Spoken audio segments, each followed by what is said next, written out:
Good afternoon, everybody. Apologies for being a little tardy. I do not have anything off the top, so Simon, since you're in that chair, I'm gonna ask if you'd like to kick us off. It's quite intimidating. What's that? It's quite intimidating to be in. I don't think so. No. Yeah, I wonder. First of all, there's some reporting about two American citizens in Gaza who appear to have been detained by the Israelis. Is there anything, beyond just the fact you're aware of reports? Have you been in touch with the family? Can you tell us anything about that case? I don't have any other updates, Simon, than what you said. As you know, we have no higher priority than the safety and security of American citizens overseas. We are aware of these reports, and we are currently seeking additional information, but I don't have any additional information to share and would not be able to at this point, given privacy considerations. I just wondered, the Israeli Defense Forces did say today that they have been operating in Khan Yunis and have apprehended dozens of suspected militants. Have there been any cases where American citizens have been accused by the Israelis of being militants involved with Hamas in Gaza? I'm not aware, and I just wouldn't want to speculate on such a hypothetical situation as it relates to the questions that you asked. We are seeking out additional information broadly as it relates to American citizens in Gaza. We continue to be communicative to them through online and through our consular channels for avenues and options for safe departure, specifically through the Rafah crossing, and we'll continue to have those resources available. And I believe the same family are involved in a lawsuit against the State Department regarding this very issue of whether you've done enough to help Palestinian Americans who want to evacuate from Gaza. Is your understanding that there are still Americans in Gaza who would like to leave who haven't been able to, and what has stopped you from being able to get them out? So let me say a couple things. First, I'm just not going to comment on any kind of litigation matter, but since October 7th, we have assisted nearly 1,600 individuals, including U.S. citizens, lawful permanent residents, and other eligible family members with entry into Egypt from Gaza from the Rafah border crossing. We will continue to be in close touch and make ourselves available to U.S. citizens seeking to depart.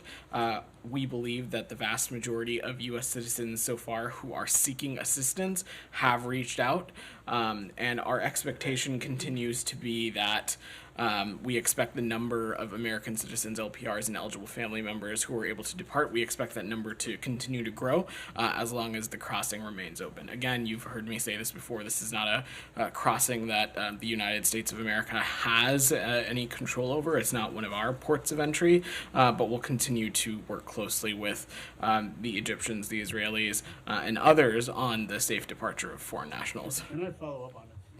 On the region broadly or on the consular question? On this issue. Go ahead. Yeah. And I'll come to you, Jenny. Thanks. Yeah. No, there's also a young Palestinian American woman in the West Bank that was, arrested by the Israelis.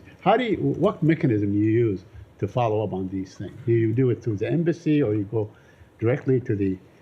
How do you do it? What is the mechanism? Well, Said, there are appropriate channels that exist in the respective governments' foreign ministries to talk about consular issues. I'm not going to get into the specifics of those, but those channels exist, and specifically on the issue that you raised, we are also trying to continue to get more information as we can. We are aware that a U.S. citizen from the West Bank is detained in Israel, and we are in direct contact with the family and Israeli authorities and providing all appropriate consular assistance. So is it something that is done through the American Security Coordinator, a military general who's in the West Bank? Is that how it's done? I mean, for instance, there was a young man that was shot a couple of weeks ago. We don't know what happened. It seems like to go into some sort of another land. What happened afterwards? Said, how are you following up with that particular case? So on that, which we raised here. on that specific case, as you heard me say, the investigation into that matter was referred to the INP, and that process continues to be underway, and we hope and expect that that investigation to be conducted expeditiously, and we're eager to hear and learn of the findings of that circumstance. Broadly, though, Said, I'm not going to speak specifically about one country. When it has been made to our attention that an American citizen is detained, we work through the appropriate consular channels that exists in the consular conventions that we have with that country to assess information, ask for consular access to that individual, and that continues to be in the case here. I have a couple of follow-ups on the Secretary's statement. Okay, is it okay if I come back to you? 'Cause Oh, Jenny had her hand absolutely, up yeah. and this No. broad. Well, don't worry, Said. No doubt, we'll get to you. You'll come back to me. You know, I ain't going. Question though, when do you expect the INP investigation into this person's case? I don't to have be a wrapped sense up? on the Have you given timeline. them any timeline that you need answers by X date? I'm going to keep those diplomatic conversations private. We, of course, our hope is to have answers and clarity as soon as possible. And like I said, we want this to happen expeditiously, but I don't have a timeline to prescribe or Got offer. it. And our understanding is the Secretary was briefed on the Israeli forces' plans for Rafah. What can you tell us about their intended military operation there? Are you confident that they are going to be able to take steps to protect more than the 1 million people who have now had to flee to Rafah for safety? So specifically on Rafah and on the Secretary's meetings broadly, I'm not going to get more descriptive than how you heard the Secretary himself describe his engagements with Israeli officials, including Prime Minister Netanyahu, over this past week. But on Rafah, we have seen those reports. We have yet to see any evidence of serious planning for such an operation, and to conduct such an operation right now with no planning and little thought in an area where there is sheltering of 1 million people would be a disaster. And you'll note that I spoke a little bit about this on Monday. Rafah is also a region that is a key conduit for access of humanitarian aid. The Rafah border crossing is where foreign nationals, including American citizens and LPRs, are able to safely depart. So this is not something that we'd support, and the Secretary made that clear in his You would not meetings support a with, military operation in Rafah? and the Secretary has made that clear with the Prime Minister. Just so I'm understanding your message correctly, the U.S. does not support a military We would not operation in support Rafah. the undertaking of something like this without serious and credible planning as it relates to the more than 1 million people who are sheltering there, as well as without considering the impacts on humanitarian assistance and the safe departure of foreign nationals as And well. so you say you have not heard any plans for a military operation. Is that what Halevi and other Israeli I'm not officials gonna- relayed to the Secretary yesterday, or is I'm- this just based on the public? I'm not going what is being to said? get more specific on the Secretary's engagements beyond what you heard him read out in his own press conference yesterday. And then he also mentioned in his press conference the need for Erez to be open for humanitarian goods. Is that something the Israelis have indicated they are open to, and when might we see? I'll let the Israelis, of course, speak to their own planning and operations, but you're absolutely right. He did raise that in his press conference, and we think that it could be an important and vital step for continuing to increase the humanitarian aid that flows into Gaza. Can I just follow up specifically on the Rafah? Sure. I mean, you've talked about without a serious undertaking of how it relates to more than 1 million people there. Presumably, if they want to carry out a military operation there, that means those people have to be evacuated and moved. But where are they supposed to go? There is nowhere left to go, and they're not allowing them back to the north. Khan Yunis is, another centre of military action. So if you could flesh out what that means. These are legitimate questions that we believe that the Israelis should answer. I mean, it's not for us to be prescriptive about these things, but what you so exactly raised is why it is important to make sure that these kinds of operations are fully thought out, especially in an area that, like I said, there are more than 1 million people sheltering, continues to be an important conduit for humanitarian aid, as I've said, as well as the safe departure of foreign nationals. Yeah, sorry, I'm just on the same topic. It's 1.4 million. That's the estimate. It's a lot of people, and it doesn't seem to have much military value. So, and I know the Secretary said that October 7th should not be a license to Israel to dehumanize others. I assume he's talking about, this looming catastrophe. So why can't the administration just issue a very firm statement on Rafah?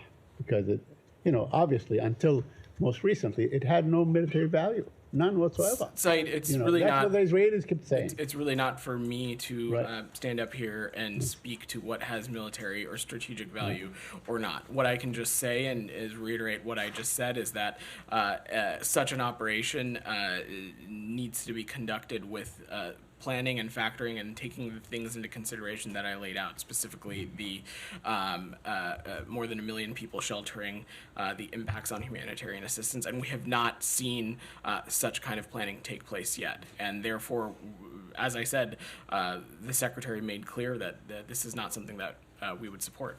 Yeah, the Secretary also, just to follow up, the Secretary also said something akin that, we want an irreversible path to Palestinian statehood. What does that mean? Said, you have heard. What does that mean? I mean, can you explain to us and whatever the understanding of this building? What does it mean? Said, you have heard the Secretary talk about this quite clearly since October 7th and even before.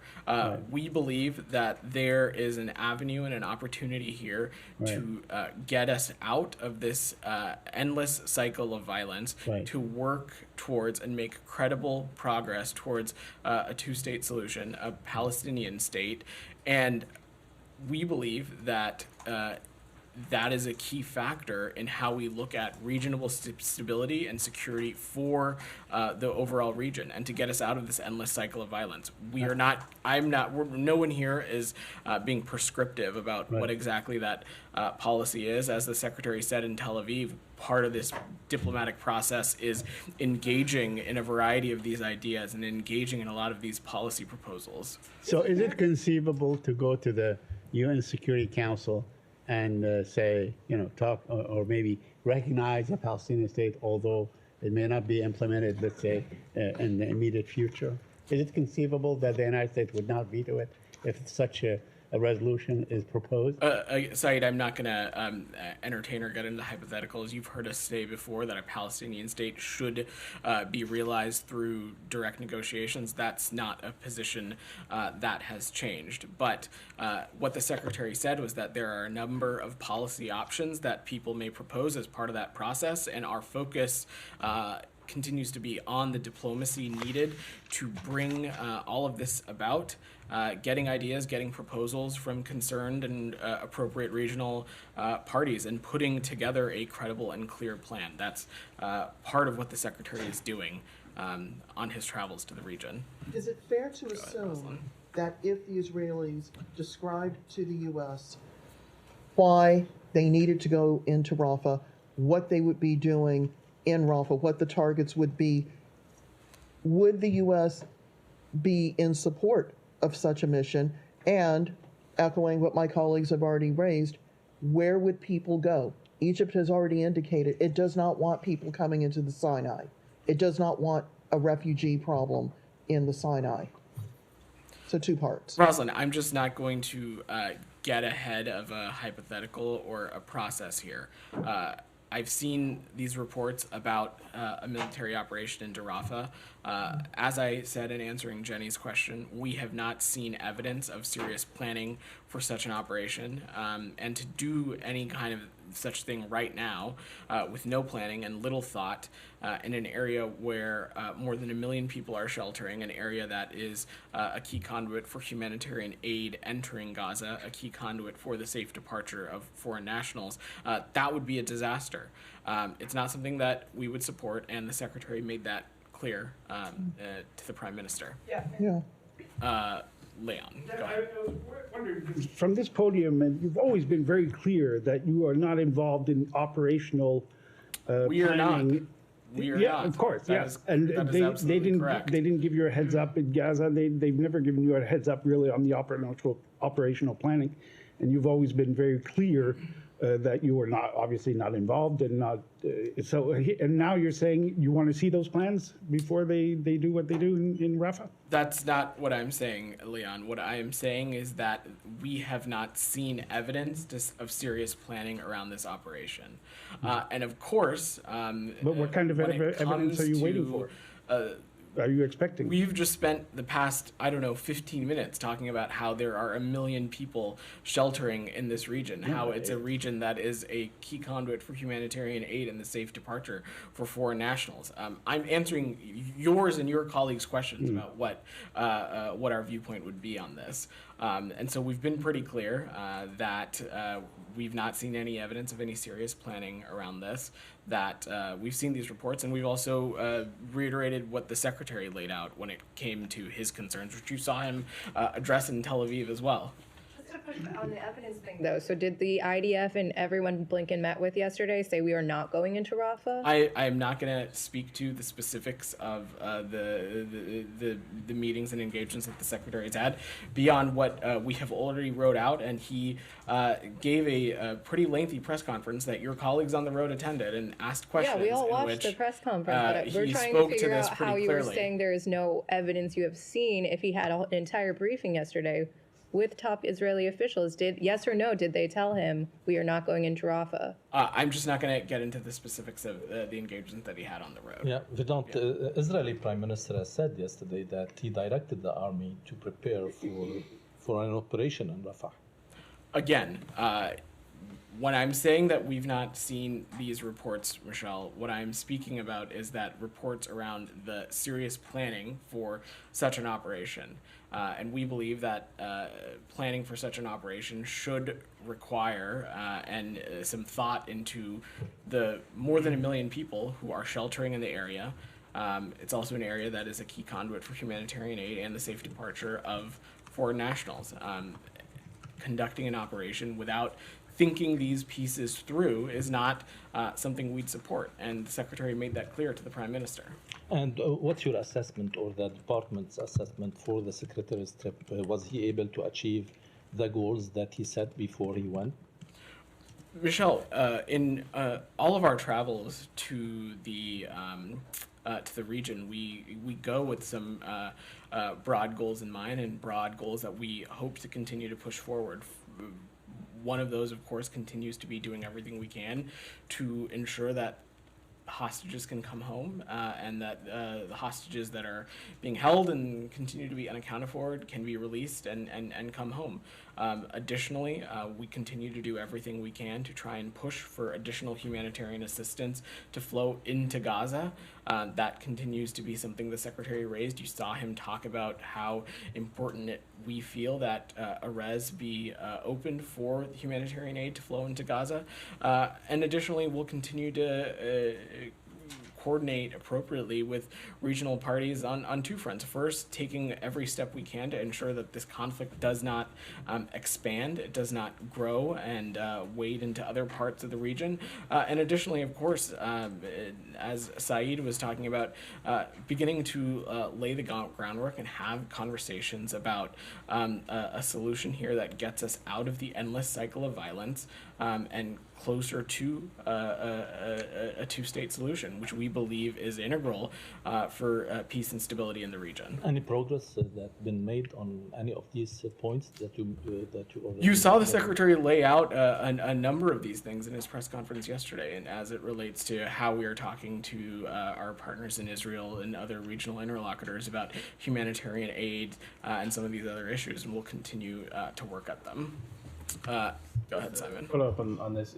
You've sort of given this warning of if it would be a disaster to go into Rafah with no planning. Does the U.S. The U.S. is the main supporter of Israel in terms of military aid and weapons. Would you do anything if they go ahead and do something that you've just said would be a disaster? I'm not going to speculate or hypothesize on something, Simon. And just it's more than 2 months ago, on the same theme, but more than 2 months ago, the administration sort of started saying that there had been too many deaths in this conflict. That was when about 15,000 Palestinians had died, and there was a warning that Israel faces strategic defeat if they continue down a path of conflict, which was creating so many civilian deaths and kind of, they were basically losing the longer term fight through this tactics. Now, like more than 2 months later, that number of deaths is almost double. I think we're around 29,000 now. Can you just continue to, give these rhetorical warnings without any actual consequences for Israel, or aren't they just going to continue doing the same thing? We continue to believe that the daily toll of this military operation is too high, especially the toll that it is taking on innocent civilians, specifically women and children. And so what we are doing is we're having very specific conversations with Israel about steps that can be taken that we believe would help alleviate some of that. You saw the secretary talk about some of those things yesterday. First, of course, opening Erez so that the assistance can flow into northern Gaza, where hundreds of thousands of people are struggling to survive under dire conditions. We also believe that steps could and should be taken to expedite the flow of humanitarian assistance from Jordan. There are steps that can be taken to strengthen deconfliction and improve coordination with humanitarian providers. And we also believe that Israel should and take any step possible to ensure that the delivery of life-saving assistance to Gaza is not blocked for any reason by anyone. I'll come back to you. Alex, go ahead. Just on the same region, when it comes to retaliation, for the killing of Syrian Americans in Jordan, is your objective still deterrence, or, as we're hearing from the administration officials recently, degrading their capabilities? Has there been any shift on that front? Both things can be true, Alex. Of course, my colleagues at the Pentagon, I'm sure, would be happy to talk to you in greater detail about some of the contours of the military operation. But the focus continues to be both to deter these Iran-backed malign proxy groups from taking dangerous action against our service members, while also degrading their capability and their ability to do so down the line. And so both can certainly be true. Can we just come back to more? Yeah, sure. Go ahead. I'll come back to you, I promise. Thank you. Following up on the civilian deaths in Gaza. There have been some reports in Israeli media suggesting that during their meeting, Blinken told Netanyahu that he will think about thousands of children killed in Gaza all his life. Can you provide any confirmation or clarification on that? And what was the nature of the conversation between Blinken and Netanyahu regarding the civilian deaths in Gaza? So I don't have anything to offer to further characterize the Secretary's meetings in Israel beyond what you heard him say. What I can just say broadly is that we believe that the civilian death toll in Gaza has been far too high, and the impact that this military operation has had on civilians is far too high. And there continue to be steps we believe that can be taken, that we believe are a moral and strategic imperative to minimize the impact on civilians. And that's something we'll continue to work towards. So you have been urging Israel to take some steps to minimize civilian harm, and you have been urging them for maybe past 4 months. And have we determined that Israel has taken any of these steps? And if you determine that, Israel is not taking those steps, what will be the consequences? Look, I am not going to Monday morning quarterback the operation from here, or specific incidents that were reported in the media. We believe that there are more steps that can be taken. We also believe that over the course of this conflict, when we have raised the need to take certain steps that we believe will have a positive impact on civilians, our partners in Israel have done so. And so we'll continue having these very tough and frank conversations. I'm going to do Geeta because she had it, then I'll come to you, Roslan. Geeta, go ahead. Thank you, Bernard. My question is about the CENTCOM attack against KH member in Baghdad last night. Number one, is there a fixed list of targets, is the DOS in any way involved in identifying the targets? I'm just not going to speak to the operational specifics around this operation. What I can say is that the individual killed was a commander of KH, which, as you know, is an Iran-aligned militia group and a designated terrorist organization. This commander was directly responsible for planning and participating in attacks on U.S. forces in the region. And we have said that attacks against U.S. and coalition forces by groups who call themselves the Islamic Resistance in Iraq need to stop. And so if we continue to see threats and attacks from these militia groups, we will respond. We'll take appropriate steps to hold them accountable. You just said that the goal is to degrade their capabilities, but they could easily replenish with Iran's help. Again, the specifics around the operation. I'm happy. I'm sure my colleagues at the Department of Defense would be happy to speak to you about this. But as I said to Alex, our goals can continue to be dual-fronted on this. One more on this. Politico is reporting that the U.S. intelligence agencies have started after the October 7. They started warning about possible attacks on U.S. interests in the Middle East. Military and diplomatic facilities. Are you confident that all diplomatic facilities are secure in the region? Because when they get to Tower 22, they could easily do, Baghdad. So the safety and security of our facilities, our embassies, our consulates, as well as our American personnel operating there is of the highest priority for the Secretary and for this department. I'm just not going to speak to threat assessments or security assessments from here, but it is something that is of the highest priority for the Secretary, and we will take appropriate precautions and steps as the risk circumstances and the threat tolerance changes. Did you change anything in the U.S. Embassy? No updates to offer. Rosalind, go ahead. Let me just ask this very plainly. The U.S., Qatar, Egypt, other interlocutors worked out some kind of deal to try to bring this war to an end.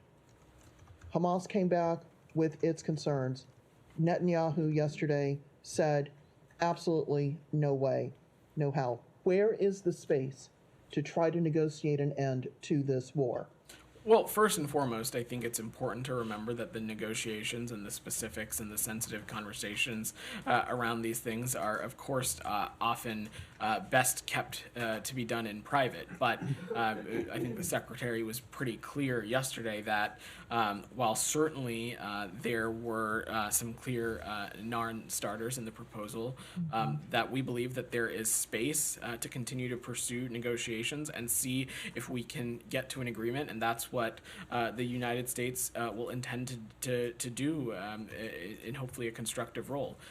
Let's not lose sight of the fact that we have seen this work earlier in the conflict, where we have seen a pause take place, where we saw approximately 100 hostages released. We saw a pause in the conflict, which allowed the additional entrance of humanitarian aid into Gaza. So we know that there's a clear track record of this working, and we believe that there continues to be space to pursue and engage on this.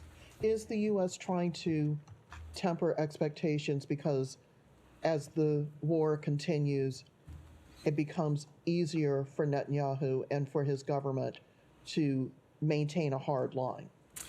I don't think we would be saying that there is space for some progress here if we were trying to temper expectations. That's not hyperbole. That's just legitimately where we believe things to be as it relates to this conversation. DR, go ahead. Thank you, Ben. Going back to the Alex and Gita's question, you said that the U.S. goal is to degrade the capabilities of these groups and also to deter these groups. Does that mean that the U.S. will continue with their attacks on these Iranian-backed groups in Iraq, even if they stop attacks on your personals in Iraq, in Syria, and elsewhere? So I think the important thing to remember is that we are not going to hesitate to defend our people and hold responsible all who harm U.S. personnel at the time and place of our choosing. And as I just said, if we continue to see threats and attacks from these militia groups, we will respond to them and we will hold those responsible to account. What you also have to remember is that absent attacks against U.S. personnel from any of these groups based in Iraq, there certainly would be no reason for these kinds of strikes. But you are working to degrade their capabilities until to the end. I'm not going to speculate or offer a timeline. One more here. question. 2 days ago, the Iraqi Foreign Ministry said that there were a phone call between the Iraqi Foreign Minister and Secretary Blinken, and they touched two issues: the U.S. strike is in Iraq, which there is a lot of reactions to that, which they see that this a violation to the Iraqi sovereignty, and also they said that the U.S. sanctions on the Iraqi bank there's no explanation for that. Is there any political reason behind that, or is there any legal issue? The U.S. are not giving us details, and I haven't seen any readout from the State Department for that phone call between Dr. Fatisen and Secretary Blinken. So first and foremost, let me just say we fully respect Iraqi sovereignty, and the Iraqi government itself has rejected attacks on U.S. and coalition advisors by these Iran-aligned militia groups. I don't have any policy updates for you on our sanctions regime, and I'm happy to check back on a readout between the Secretary and the Foreign Minister to see if we have any updates there. My last question, Vedan. Sure. Do you think that your attacks in Iraq is not violating the Iraqi sovereignty, which they say that? We have fully respect for Iraqi sovereignty, and the Iraqi government itself has rejected these kinds of attacks on U.S. and coalition forces. What these strikes are about, I'm answering this question, Said. What these strikes are about are holding those who attempt to harm, and in some cases have lethally harmed our personnel and our service members doing important work in the region. And this is not violation to the Iraqi sovereignty? It is. It is not. It is us holding Iran-backed malign groups accountable for their reckless and dangerous behavior. Thank you. These guys were not underground. They were not fugitives. They could have, the United States still wields a great deal of influence in Iraq, on the government, on the security forces. Why not arrest them instead of resorting to an assassination, and then, then compromising Iraqi sovereignty? We have urged them, Saeed. We have urged the Iraqi government to take appropriate action against these groups who we believe when they undertake these kinds of actions, they are undermining their own country's sovereignty and drawing Iraq into a violent conflict. Go ahead. Yes.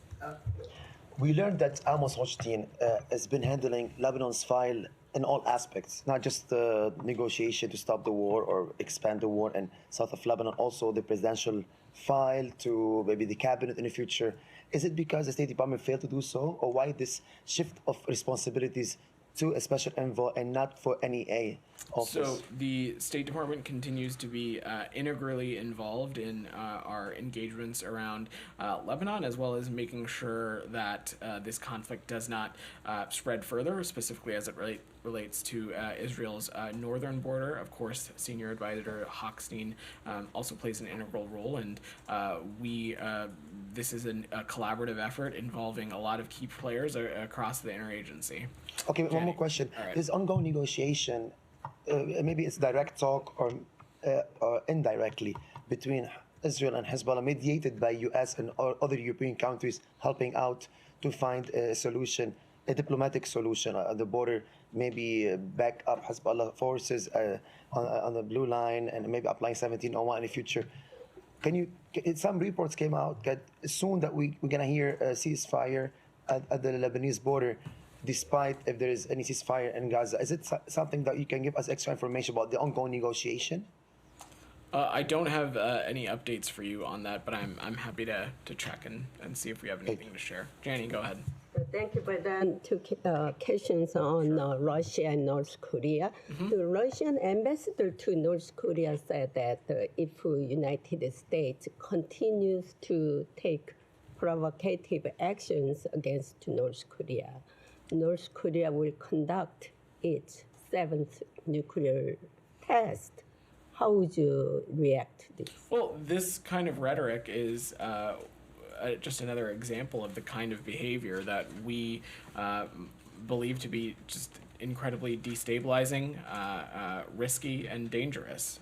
And so we have repeatedly said that the United States does not harbor any hostile intent towards the DPRK. We continue to be willing to engage with Pyongyang without preconditions, and we simultaneously will continue to consult closely with the Republic of Korea and Japan trilaterally, as well as other allies and partners, on how to continue to best engage the DPRK and deter this kind of aggressive behavior. One more quick, the New York Times reported that Russia released $12 million in frozen funds from North Korea and allowed North Korea to use its own bank account. How concerned are you about Russia violating UN sanctions? Of course, it is something that we are deeply concerned about, not just this specific event, but we've spent a good amount of time in this briefing room talking about the closening of relations between the DPRK and Russia. There continues to be a clear track record of that. And so it's something that we're continuously monitoring. And like I said, we will continue to consult closely with allies and partners on how to best deter this kind of aggressive behavior. Cindy, go ahead. Yeah, I have a couple of questions on Ukraine. Do you have any reaction to President Zelensky firing his army chief? That is a sovereign decision for the government of Ukraine to make, and I will defer to them to speak to that. Right, and closer to home with foreign aid and an impasse in Congress, can you talk about the consequences if aid for Ukraine in particular dries up? There have been some assessments that Russia could win the war outright within weeks or months. And is there any way that the Biden administration has to bridge the gap if there's just a more permanent? So let me start with the second part of your question. I think you've heard the secretary say this a number of times before. There is no magic second pot of money. There is no other alternative here when it comes to this, and that's why you have seen this administration come out strongly for the text of the supplemental funding bill that was made public over this past weekend. There is not another alternative than for Congress doing its job and passing this. And the effects that it could have on our partners, not just on our partners on Ukraine, but there are broader national security implications of not getting this done. Of course, part of that conversation continues to be supporting our Ukrainian partners. Passing this will allow us to continue to support them in their effort to protect their sovereignty and to protect their territorial integrity. They're also not funding this would severely limit our ability to get humanitarian aid to some of the places where it is needed, including in Ukraine, but also in Gaza. Of course, also it would have dire impacts on our ability to support our Israeli partners as they hold these Hamas terrorists accountable for October 7th. So the consequences are surely cross-cutting, and that is why you've heard the Secretary say in the clearest terms, there is not another alternative here. Sure. Senate just approved the supplemental Senate version. It's back to Congress. But more broadly speaking, the past few days, Ukraine has been facing assault, increasing assault from Russia. Given that, and also given increasing criticism from allies, most notably today from Polish PM, how concerned are you about the current state of U.S. leadership? Well, look, Alex, I think it's important to not link these two things together. While we will continue to work tirelessly to get the supplemental across the finish line, I think you saw the president speak about this quite clearly earlier in the week. Simultaneously, though, Alex, in the various conflicts that are currently taking place around the world, what there continues to be in common is this desire for the United States to continue to play its role as a key diplomatic partner on a lot of these endeavors.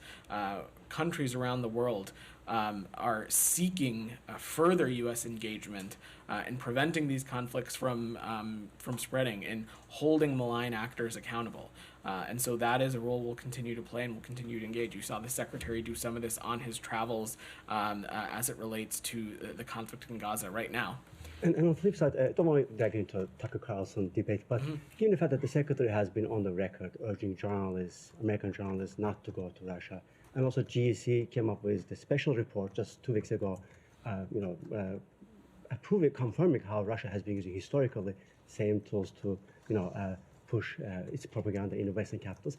What is the Secretary's position on this very episode? The Secretary really doesn't have a position on this specific episode. What I will just reiterate, Alex, is that our message to all Americans, not just journalists, is that there is a pretty clear travel advisory warning when it comes to Russia. It's a level 4. It's do not travel.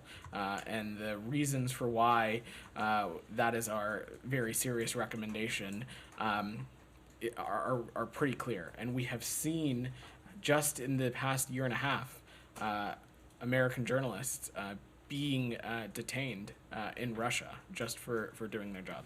Nike, I know you had your hand up. I'm sorry for breezing past you. Go ahead. First, going back to the Hamas response to the hostage deal, what elements of the response makes the U.S. say that there are room for negotiation? And then is it fair to say that Hamas asked that it will have a governing role in the aftermath of Gaza is a non-starter? I'm just not going to get into the specifics of these conversations and these proposals as this continues to be something ongoing. But like the Secretary said, we continue to believe that there is space for progress here, and we'll continue to play a role in moving that forward. And then separately on the Pakistan elections, I know you have been asked several times, now that the elections were held, does the United States have a message to people in does the United States have a message to people in Pakistan after the controversial elections? Well, first, millions of Pakistanis went to the polls today to vote, and I will reiterate that Pakistan's future leadership is for the Pakistani people to decide, and our interest continues to be in the democratic process. We strongly condemn all instances of election-related violence, both in the weeks preceding elections, as well as those that transpired on Election Day. These kinds of election-related violence, we believe, affected a broad range of political parties across Pakistan. It impacted polling stations, election officers, as well as the Election Commission. And as you heard me say earlier in the week, we are concerned about the restrictions on the exercise of freedom of expression. We are tracking reports of restrictions on internet and cell phone access across Pakistan on polling day. And we, along with the international community, will continue to emphasize the importance of democratic institutions, a free press, a vibrant civil society, and expanded opportunities for political participation of all of Pakistan's citizens. But I'm not going to get ahead of any of the other official election results, so I'm not going to comment on this any further. How would you characterize the working relationship between the United States and Pakistan moving forward? Look, you heard me say is that what you heard me say is that when it comes to Pakistan's leaders, that is for the people of Pakistan to decide. Our interest is in the democratic process, and we are interested in taking the appropriate steps to continue to foster our relationship, our partnership with the government of Pakistan, whatever it should be. Sure, go ahead. So, following up on Pakistan, thank you for taking the question. So far, the preliminary results have Imran Khan's party, I think, at this point, with leading in 136 districts. That's 3 times the next closest one. You're now seeing reports in Pakistan of 2 separate things. One, the army is in the streets, the police are in the streets, they're surrounding polling stations, and you're seeing a lot of reports and videos of efforts to change the votes. They're kicking election officials out. There's a lot of concern that number 136 by tomorrow morning in Pakistan could be pushed down lower. Separately, you're seeing also surface in Pakistan an attempt by the kind of military-connected officials to take the independents who are associated with PTI and pressure them to join other parties. So even though Imran Khan's party might win a majority, after torture and bribery, you could have a different government take power. So you've, from the podium, stood up for free and fair elections. But free and fair elections are one thing, but if you torture your way to a majority after that, that doesn't quite live up to kind of the values that you were stating from there. So this seems like a pretty pivotal moment for Look, kind Ryan, of America and Pakistan relations. Look, So- Ryan, the thing about preliminary results is that they are preliminary, and I am not going to get ahead of any official results, and so I'm not going to comment or speculate further on what a government could look like, what the makeup could be, or anything like that. So you would What be I will okay just, if- what I let's will say- just reiterate again is that we condemn all instances of election-related violence, even some of the kinds that you are describing, that took place in the weeks preceding the election as well as on election day. We also believe that these kinds of actions have affected a number of political parties across Pakistan. And we're also concerned about the steps that were taken to restrict freedom of expression, specifically around internet and cell phone use. But again, I'm just not going to just real quickly, speculate on results or government makeup. But let's say the Pakistani people do elect a majority of independents associated with the PTI, but then after a bunch of backroom negotiations, which are accompanied by reports of torture, all of a sudden there's another candidate that has a majority. Would that be okay with the United States? I'm not gonna You can't say that or wouldn't be okay with the hypothesize United on- States. I'm not going to hypothesize on a made-up situation that you're just describing right now. We will, at There some are- point, I have no doubt that the United States of America will comment on the official election results when they happen. But till then, we will defer to the electoral process, which we believe we take very seriously. Nick, go ahead. Can I come back to you? Go ahead. Thank you. During the last few days, we have seen a rise in the terrorism in Pakistan. A couple of bomb blasts killing security forces and innocent people in Pakistan. Pakistani Foreign Ministry officials say that they have shared some evidence with the United States and some other foreign countries regarding the involvement of a neighboring country sponsoring terrorism in Pakistan. Do you have seen reports of what you want to say about the I don't have cooperation with any. Pakistan? I don't have any comments on that, and I would defer you to the government of Pakistan to speak further on that. I'm sorry I missed you earlier. Go ahead. Yeah. So, would the U.S. accept the results of Pakistan election while they're being tainted by rigging, violence, torture? So again, I think I'm starting to sound like a little bit like a broken record on this, but we're going to continue to monitor the electoral process. We're not going to get ahead of any official results, and we want to see a process that took place in a way that allowed for broad participation, freedom of expression, peaceful assembly, and association.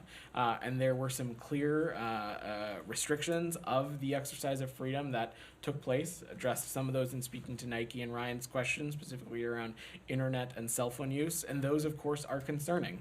We've also seen reports of election-based violence in the weeks leading up to this, as well as on election day. Those continue to be concerning, and those we believe have impacted a number of political parties. But again, I'm just not going to get ahead of this, and it is truly up to the people of Pakistan to decide their political future. Just last question. Some here do think that U.S. has been apparently muted over human rights violations in Pakistan, but the focal point between bilateral talks or relations between U.S. and Pakistan is the Pakistan military. So it doesn't really matter what's the outcome of the election is, because U.S. prefers to deal with the Pakistan military. Is that true? That impression? I would certainly take issue with that characterization. We are interested in the first. Let me take a step back. The makeup of the government of Pakistan is up for the Pakistani people to decide. What the United States is interested is in deepening our partnership and cooperation with the government of Pakistan, irregardless of what the makeup of the government is. That is not for us to decide. There are a number of areas which we believe we've got some strategic shared priorities, and we look forward to continuing to work in that space. All right. Thank you. Nick, I think that's all we got time for anyways. Go ahead. So 2 questions then. All right. The first is the U.S. Embassy in Colombia put out a security alert a couple weeks ago warning about the risk of using dating apps. Apparently, 8 citizens died between November and December in Medellin after being drugged on dates from dating apps. Are you aware of this issue? Any comment on it, and is it happening in any other countries where Americans are being targeted? So I would have to take a look at every single travel advisory to see if others are listed as specifically, but what I can just say broadly, Nick, is that when we update our traveler advisories or when we add specific information to them, in this case, dangers around cyber presence and online dating, it's rooted in circumstances on the ground. As you recall, there are instances in which we'll update our travel advisories based on public health guidance, natural disasters, other things that are happening. It's something that we take very seriously, and so I will just leave it at that. I don't have any other specific contours to offer on this. And then a lot lighter topic, more than 100 million people around the world are going to be watching the Super Bowl this Sunday. I wondered if you had any predictions. I will be one of them. I will be one of them. Look, I grew up in San Jose. Saeed said it right. I grew up in San Jose, California. Go Niners. So I will be tuning in. All right. Thanks, everybody. Have a safe Super Bowl weekend. I will see you all next week.